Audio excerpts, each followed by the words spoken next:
Vim estudar aqui há 1 ano e meio e, para me locomover de forma mais econômica, o metrô é a melhor opção. Lembro que naquela época eu tinha que participar de uma convenção de ciência à tarde.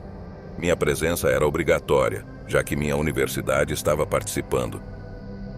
Lembro que o local ficava muito longe de onde eu morava e ainda estava me acostumando com aquela enorme cidade. Por isso, fui muito cedo antes do início da convenção para garantir que chegaria a tempo. Cheguei ao metrô e comecei a investigar qual linha deveria pegar, pois havia várias opções. Escolhi uma que acabou me levando na direção oposta à indicada no meu mapa no celular. Eu estava muito estressado, pois estava prestes a chegar atrasado. Saí na próxima estação e fui direto para o mapa para me orientar e desta vez pegar o trem correto. No entanto, estava muito confuso e minha expressão de estresse e angústia era evidente. Nesse momento, uma senhora idosa e gentil se aproximou de mim, sorridente, e me perguntou se eu precisava de ajuda. Eu disse que sim e expliquei para onde precisava ir, para ver se ela poderia me indicar o caminho para pegar o trem. Ela foi muito amável e sorridente o tempo todo, segurando meu braço, e me disse que me mostraria o caminho. Eu a acompanhei, afinal, como poderia desconfiar de uma senhora amável e sorridente? Naquele momento senti muita nostalgia, pois ainda não havia feito muitos amigos e estava sentindo falta de minha mãe e minha avó. Finalmente me senti acompanhado depois de tanto tempo. Caminhamos pelos corredores intermináveis da estação. A senhora não falava, apenas sorria o tempo todo. Conforme caminhávamos, percebi que estávamos indo na direção errada. De repente, chegamos a uma estação que parecia estar fora de serviço, abandonada. Estava quase totalmente às escuras e o lugar cheirava muito mal. Nesse ponto, algo não estava certo. Comecei a sentir medo, mas não sabia como me libertar. Tinha receio de me afastar dela e que ela pudesse me fazer algo, já que eu era de compleição pequena e ela parecia estar em boa forma. Finalmente paramos diante dos trilhos, e eu sabia que o metrô nunca passaria por ali.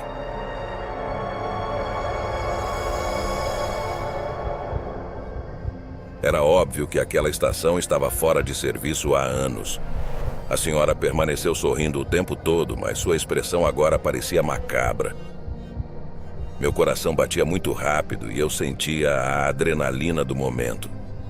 Eu sabia que precisava sair correndo dali e me colocar em segurança, mas estava esperando o momento perfeito.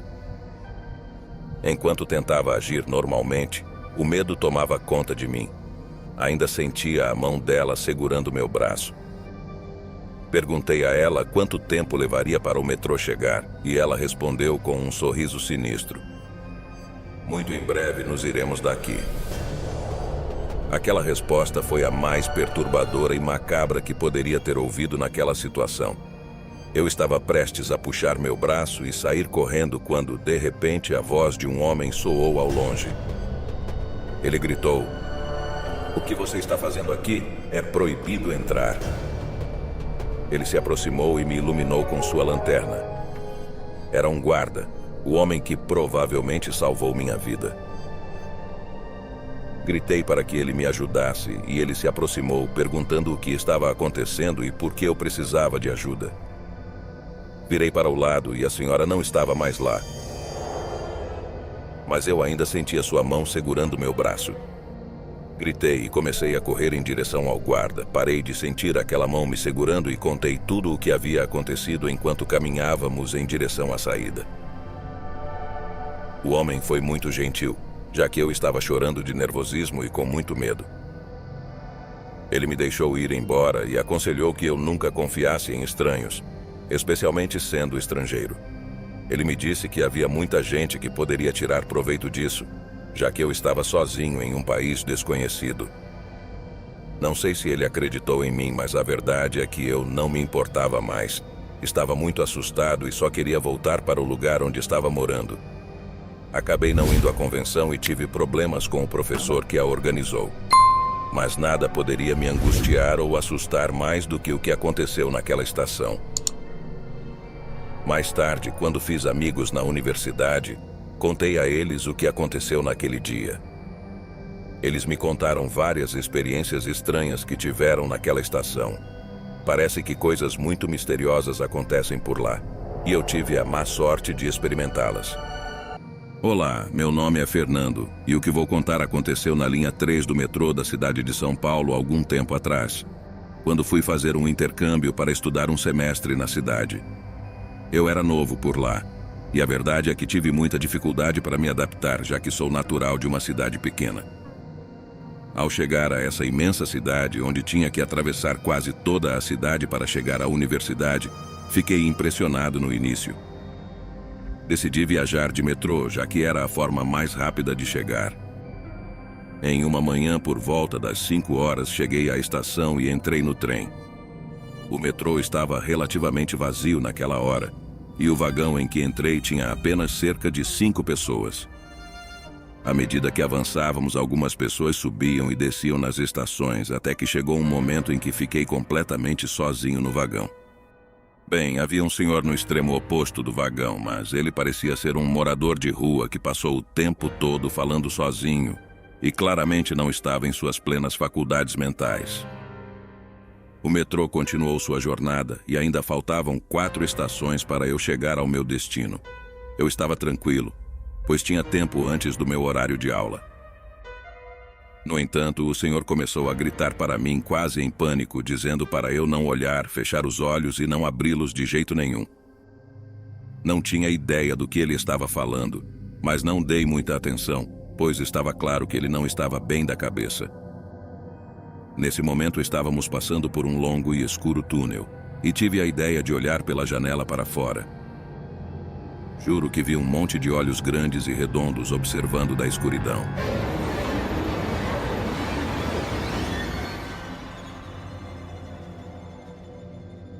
Não pude ver seus corpos ou rostos, apenas os grandes olhos brilhantes. O metrô não estava indo muito rápido, já que estávamos nos aproximando da próxima estação. Foi quando consegui ver essas criaturas claramente, e um terror me invadiu.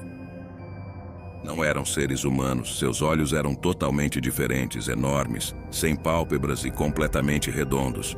Foi a coisa mais estranha que já vi na minha vida. Enquanto tudo isso acontecia, o senhor continuava com os olhos fechados e gritando freneticamente para que eu não olhasse. Eu estava completamente confuso e assustado. Decidi descer na próxima estação e pegar um táxi até a universidade. Passei o dia todo pensando naquilo e não consegui me concentrar nas aulas. À noite, alguns colegas me convidaram para jantar, pois um deles estava comemorando seu aniversário. Eu realmente não estava com vontade de ir. Ainda me sentia mal por causa do que aconteceu pela manhã, mas aceitei para tentar fazer novas amizades, já que não tinha amigos na cidade naquele momento.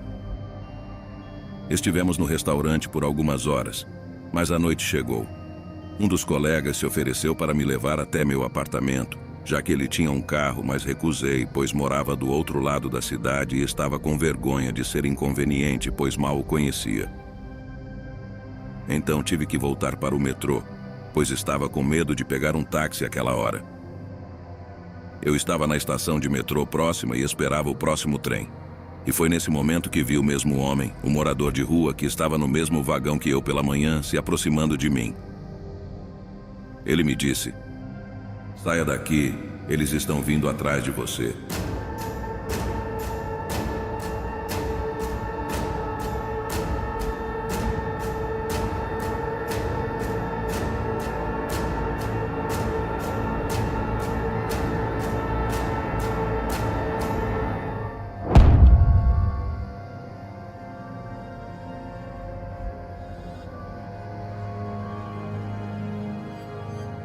Eu me afastei dele, pois sabia que ele não estava bem. No entanto, quando entrei no metrô, senti uma sensação estranha e um pressentimento. Embora eu tenha deixado para lá, decidi sair do trem antes que as portas se fechassem, mesmo que o vagão estivesse vazio. Foi por pouco, mas consegui sair. Lá fora me senti aliviado por ter tomado aquela decisão e fiquei pensando se deveria dar ouvidos ao que o morador de rua havia dito. Pouco depois, anunciaram uma demora nas estações, pois o último vagão do metrô que havia partido havia se desprendido do restante do trem, ficando preso no meio do túnel. Demoraria 1 hora para que fosse movido. Não sabia se foi sorte, intuição ou o alerta do morador de rua, mas de alguma forma fui salvo. Depois disso, fecharam a estação, alegando que encontraram danos inexplicáveis no vagão solto. Meu coração estava acelerado e eu continuava tremendo. Poderia ter sido eu dentro daquele vagão. Nunca mais peguei o metrô durante o tempo que estive lá. Mudei-me para um apartamento perto da universidade, embora fosse mais caro, porque não queria colocar os pés em uma estação de metrô novamente. Nunca saberei o que eram aquelas criaturas que me observavam nas sombras dos túneis, mas não tenho dúvida de que estavam relacionadas com o acidente. Acredito que a vida me deu uma segunda chance naquele dia. Olá a todos, o meu nome é Joel e quero partilhar convosco o que me aconteceu no metro de Los Angeles, onde vivo há vários anos. Inicialmente, o metrô e o ônibus eram meus meios de transporte, pois ainda não tinha dinheiro suficiente para comprar um carro. Ia e voltava do trabalho fazendo transbordos entre várias linhas do metro desta cidade. Saía do trabalho por volta das 22h30 da noite, pois era garçom num restaurante e, por vezes, tinha de fechar. Assim, por vezes, chegava à estação quase às 11 da noite. Nunca me tinha acontecido nada de estranho, fora do comum nesta cidade. Aqui há muitas pessoas sem casa que se abrigam do frio no metro até que as estações fecham, e por vezes causam distúrbios, uma vez que muitas delas consomem substâncias. No entanto, o que aconteceu naquela noite ultrapassou em muito tudo isso. Naquela noite, coube-me fechar o estabelecimento, caminhei até a estação e entrei normalmente. Havia muito pouca gente quando o meu trem chegou e notei que havia apenas mais 3 pessoas além de mim. Sentei-me e aguardei que o metro avançasse. Foi então que uma mulher entrou com um bebê nos braços, envolto numa manta. Quando as portas se fecharam, o metro começou a encher-se de um odor horrível, como de algo em decomposição. Esse cheiro não era típico de uma pessoa em situação de rua que não tinha acesso a um banho, pois já o reconhecia. Era mais como algo a apodrecer. As pessoas que estavam comigo no vagão tapavam o nariz com as mãos ou as suas roupas, enquanto a mulher simplesmente nos olhava a todos, um por um. Ela parecia muito pálida e a sua roupa estava muito desgastada. No entanto, o que mais preocupava era que tinha um bebê nos braços, ou pelo menos parecia ser um bebê. A mulher ia de pé, segurando-se num dos apoios para se manter de pé e com o bebê nos braços. No entanto, decidiu sentar-se ao lado de uma senhora. Assim que o fez, a senhora começou a gritar de terror e a levantar-se, correndo na nossa direção. A senhora apenas gritava o seguinte: "Esta mulher tem um bebê morto." Um senhor levantou-se do seu lugar para ir verificar, enquanto a mulher estava sentada ali sem qualquer expressão.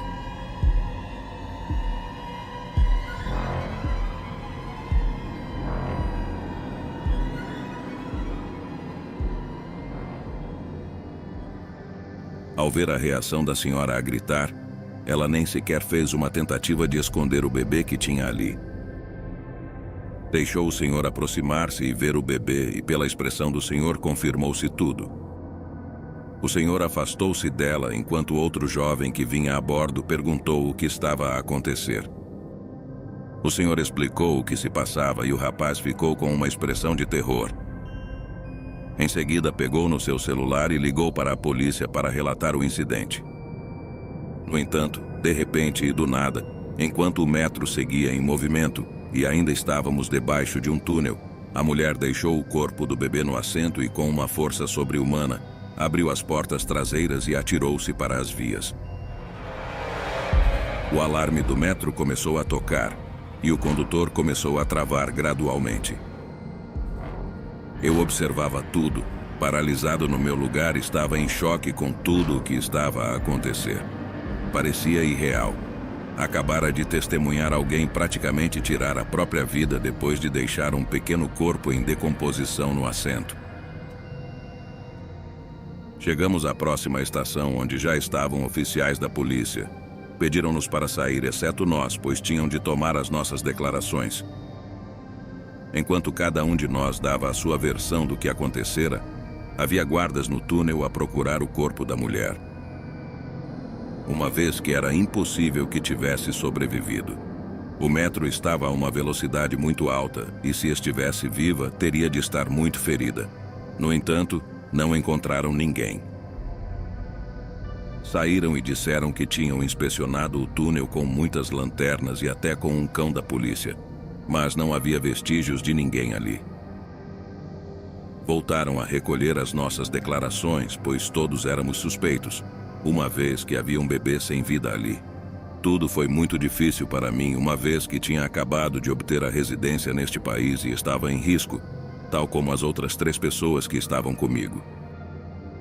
Ficamos detidos a noite toda até que um oficial me disse que podia ir embora.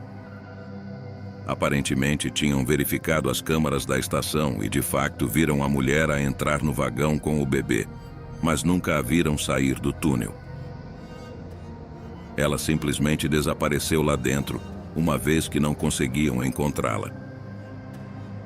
Se por milagre ela tivesse sobrevivido, tinha de estar lá, uma vez que nunca apareceu nas filmagens a sair. Nunca mais soube nada sobre o assunto. Não sei quem era aquela pobre criança ou quem era aquela estranha mulher, nem o que aconteceu com ela. No entanto, sei que nunca conseguiram encontrá-la, e houve muitas teorias de que na realidade ela também já estava morta, mas queria deixar o seu bebê num local seguro antes de conseguir transcender. Sei que o meu relato é muito forte, mas quis partilhá-lo convosco, uma vez que sempre fiquei com esta dúvida sobre o que aconteceu. Gostaria de ler mais opiniões, uma vez que a polícia nunca conseguiu resolver o caso.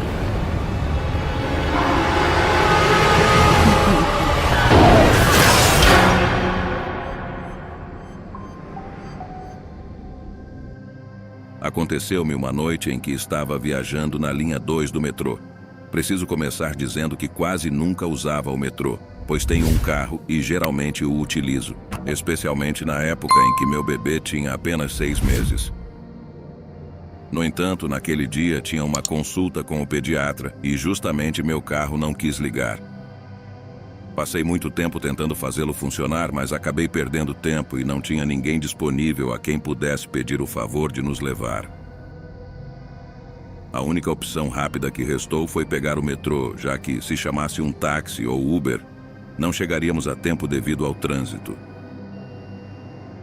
Fomos à consulta e tudo correu normalmente, embora fosse um pouco desconfortável viajar com um bebê nos braços no metrô. Mas na viagem de volta foi quando aconteceu a coisa mais assustadora que já vivi até hoje. E quando digo assustadora, me refiro a algo paranormal. Decidi voltar a pegar o metrô, já que era noite e tinha receio de chamar um serviço de táxi a essa hora, ainda mais com meu bebê nos braços. Desembarquei na estação e aguardei a chegada do trem. Meu bebê estava acordado, mas bastante tranquilo. Em geral, ela sempre foi muito calma, chorando apenas quando tinha fome ou sentia alguma dor. O metrô chegou. Eram cerca das 20 horas. O vagão estava cheio, e ao fundo vi um jovem deitado ocupando 2 assentos. Fui até lá antes do metrô partir e falei com o jovem, pedindo-lhe que se levantasse para que eu pudesse sentar com meu bebê. No entanto, ele ignorou meu pedido e não se moveu. Um senhor que estava atrás dele tentou acordá-lo, mas o jovem continuou fingindo estar dormindo e não se mexeu. O senhor e eu ficamos irritados com a situação, e foi só então que uma outra pessoa se levantou e me cedeu o lugar dela. No entanto, o jovem que estava dormindo durante a viagem nunca se moveu de seu lugar. Neste ponto, devo fazer uma pausa para contar que meu bebê começou a chorar desde o momento em que falei com o jovem para que ele se movesse, e ela não parou de chorar até sairmos da estação na nossa parada. Quando cheguei à minha parada, o jovem ainda estava deitado na mesma posição, ocupando 2 lugares. Saí do metrô e estava prestes a caminhar em direção à saída quando algo me assustou profundamente.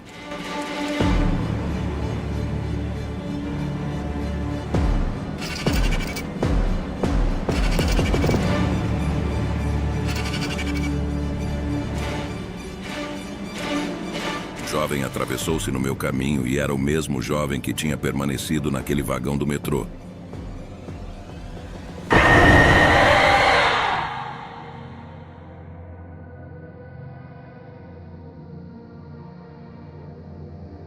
O mesmo que aparentava estar dormindo durante toda a viagem. Eu soube que era ele porque seu rosto, cabelo e vestuário eram inconfundíveis com um estilo de roqueiro. Fiquei atônita ao vê-lo e fiquei olhando para ele sem piscar. O jovem estava com uma expressão de angústia e desespero, tentando pedir ajuda. Embora sua voz não saísse, eu conseguia ler seus lábios dizendo ajuda-me. Não consegui dizer uma única palavra. Virei-me e corri em direção a um guarda de segurança que estava próxima e contei a ele que havia um jovem no trem que acabara de sair e que precisava de ajuda. O guarda de segurança perguntou o que estava errado com o rapaz ou por que ele precisava de ajuda. Parecia que eu estava ficando louca e eu nem sabia o que responder. Estava muito confusa. Uma hora ele estava deitado sem se mover, na outra ele estava na minha frente. Fiquei apavorada. A única coisa que consegui dizer foi que ele estava pedindo ajuda. Ele disse que chamaria reforços por rádio para ajudá-lo na próxima estação. Perguntou em qual vagão ele estava, e eu disse que era no antepenúltimo. Ele começou a fazer a chamada por rádio e eu permaneci no local, já que não conseguia sair sem saber o que estava acontecendo. Fiquei o tempo todo ao lado do guarda, que foi muito simpático comigo e com meu bebê, já que ele podia ver meu rosto angustiado. Não sei quantos minutos se passaram, mas alguém do outro lado do rádio disse que o jovem estava sem vida. Meu coração batia muito rápido e as lágrimas começaram a cair.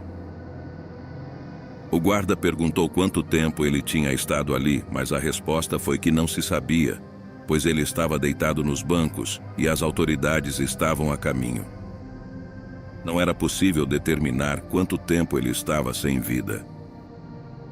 Voltei para casa com meu bebê nos braços, que continuava chorando incessantemente, e eu também não conseguia acreditar no que tinha acontecido, especialmente a mim. O jovem pediu minha ajuda para que alguém notasse seu corpo e percebesse que ele já não estava vivo. Dias depois, fiquei sabendo pelo jornal que o jovem havia ingerido 2 substâncias e, ao misturá-las com álcool, isso resultou em sua morte enquanto estava no metrô. Ele adormeceu e não acordou mais. Sei que não sou a única a quem coisas assim acontecem, embora minha família não acredite em mim. No entanto, sei que muitos de vocês acreditam. Gostou do nosso conto de hoje? Então comente, compartilhe, curta, inscreva-se e ative as notificações. Quer colaborar conosco? Envie sua história e a produziremos no canal. O próximo conto pode ser o seu.